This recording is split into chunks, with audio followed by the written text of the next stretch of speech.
In the summer of 1944, as the Red Army's momentum grew and the Germans attempted desperately to hold the crumbling front lines across the Baltic Sea, a quiet but extraordinary drama unfolded beneath the churning gray waters north of Kronstadt, one that would become one of the most astonishing undersea captures of the entire Second World War.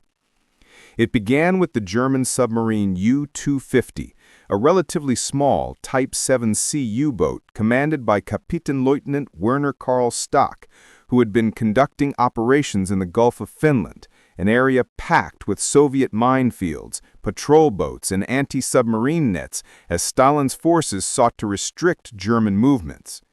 The Baltic in 1944 was no longer the hunting ground that German submariners once enjoyed. The Soviets, hardened by years of brutal warfare, were relentless, technologically improving, and confident.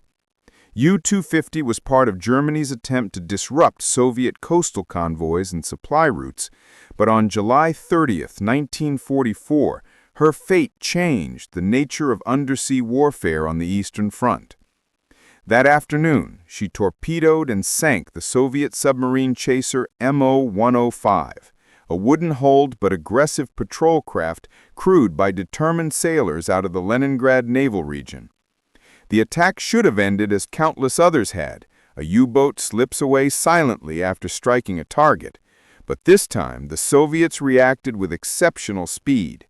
Nearby patrol craft, including MO-103, immediately began a coordinated hunt, using primitive but effective hydrophones, depth charge patterns, and the intimate knowledge of local waters that German commanders often underestimated.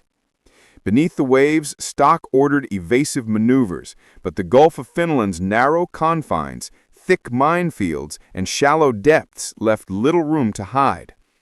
MO-103 executed a near-perfect depth charge run, dropping charges in a tight pattern that detonated with crushing force around U-250's hull. The submarine was severely damaged, losing buoyancy and maneuverability, and in minutes it smashed against the seabed at approximately 27 meters, shallow enough to be reached by divers. Realizing escape was impossible, but unwilling to surrender, the surviving German crew attempted to seal compartments, but the flooding was unstoppable. Those still alive succumbed to rising water, concussive shock, and darkness. The submarine was lost, but unknown to Germany at that moment, this sinking was only the beginning of the real story. The Soviets were about to attempt something that neither the Kriegsmarine nor the Western Allies believed possible in such contested waters. They would raise a German U-boat from the seafloor during active combat operations, extract everything inside, and reverse engineer its torpedoes, radio codes, and tactical methods. When word reached Soviet Baltic Fleet headquarters that the U-boat had gone down in shallow water, Rear Admiral Tributes and his staff realized the significance. U-250 was a modern German submarine, and if intact, it could provide an intelligence windfall. The Soviets understood that even a single captured Enigma key sheet or torpedo blueprint could influence naval strategy across the entire Baltic theater. German U-boats were notorious for their advanced acoustic torpedoes. The feared T5 Zonkönig, GN, a homing torpedo that chased propeller noise and had already sunk numerous Allied vessels, and the Soviets had very little technical knowledge about this weapon. If U-250 had fired or carried T5 torpedoes, the Red Navy desperately wanted them. The decision was made. The submarine must be raised, no matter the cost. Despite the fact German artillery, aircraft, and coastal batteries still controlled parts of the surrounding area. The region remained deadly. German Schnellboote, E-boats, prowled nearby waters, and minefields surrounded the wreck site. Nonetheless, within hours, Soviet minesweepers cleared a path, and divers from the elite EPRON salvage service, the same units that once raised wrecks from the Black Sea, were deployed. These divers, trained to operate in near-freezing water, strong currents, and the constant threat of enemy attack, worked with ruthless determination. Their initial survey surprised even the hardened officers. U-250 lay nearly upright, slightly listing but structurally intact, with pressure hull largely undamaged. This meant the submarine could indeed be raised. Working in shifts, often in total darkness, with only touch and memory guiding them, the divers looped steel cables around the hull, attached lifting chains, and marked key points for hoisting. Each dive was incredibly dangerous.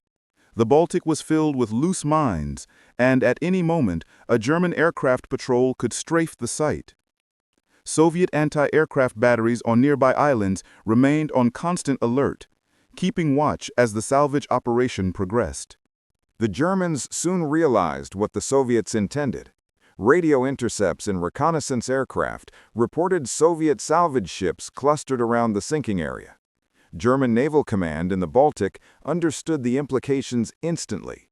If the Soviets gained access to U-250's torpedoes, codes, or acoustic countermaneuvers, it would compromise every U-boat operating in the region. They tried multiple times to shell the area from nearby positions and even attempted to disrupt operations with patrol boats. But the Soviets guarded the site fiercely, placing minesweepers, gunboats, and aircraft overhead at all hours. The salvage crews continued working. After several days of preparation, the Soviets began the lift. Using pontoons, cranes, and winches aboard the salvage vessel SS-503, they slowly pulled the 770-ton submarine upward. It was a meticulous, nerve-wracking process. If the cable slipped, the submarine could roll, split, or detonate unexploded torpedoes inside. But after hours of tension, U-250 broke the surface, water cascading off her steel body, as Soviet sailors stared in astonishment at the intact conning tower, the still-mounted deck gun, and the closed hatches that concealed secrets the Germans never expected to lose.